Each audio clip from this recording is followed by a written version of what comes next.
effectivement, je suis avec désolation tout ce qui s'écrit, se raconte dans les réseaux sociaux contre l'Église catholique autour de cette histoire. Je commencerai par dire qu'on nous lance, on jette les pierres que sur un fruit mûr.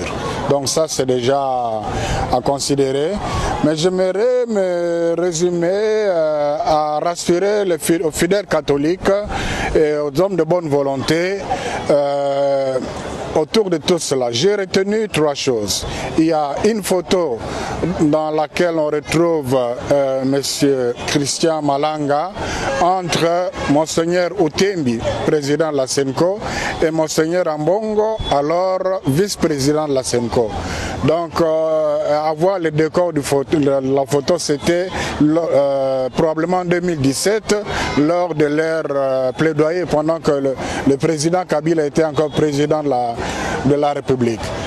Et soyez rassurés, ni avant la photo, ni après la photo, personne de ces deux évêques n'a eu un contact personnel avec M. Christian Malanga. Deux, il y a des gens de mauvaise foi qui présentent le chargé d'affaires de l'Annonciature, Monseigneur Andri, qui avait accompagné son éminence le cardinal Ambongo auprès du chef de l'État, avec un des assaillants, un de peau blanche qui a été dans le groupe de ceux qui ont attaqué l'honorable Vital Kamerhe et le palais du Plèbe. Il s'agit de deux personnes différentes. D'ailleurs, au moment où s'est passé ces événements à Kinshasa, Monseigneur Andri, qui avait accompagné son éminence le cardinal chez le président, était avec moi à Kananga.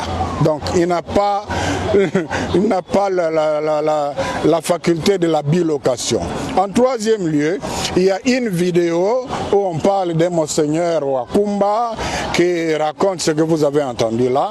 Après recherche, il s'agit d'un abbé incardiné au diocèse de Lissala qui vit comme un électron libre en Italie.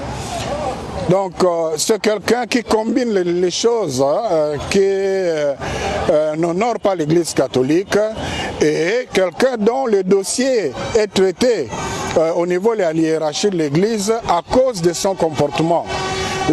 Et personne, ni son évêque, ni le prêtre de son diocèse, ni les gens, personne ne sait comment il a eu le titre de Monseigneur. Dans l'église catholique, c'est pas comme dans d'autres églises où on se réveille le matin, on se donne le titre de bishop ou archibishop. Ça ne se passe pas comme ça. Donc là, ça ne va pas. Alors, il n'engage pas l'église catholique. Et d'ailleurs, un prêtre qui parle d'un état de Saint-Pierre et Paul, mais il a oublié toute sa théologie. Donc, cet ordre de Saint-Pierre et Paul, tout ce qui allait sur le net, ça ne se retrouve nulle part dans la liste des ordres de Saint-Siège. Donc, tout est fausseté, fausseté, fausseté. Ce sont des gens de mauvaise foi. Je ne sais pas pourquoi ils en veulent à l'église catholique. C'est pour ça que je dis on ne jette des pierres que sur un fruit mûr.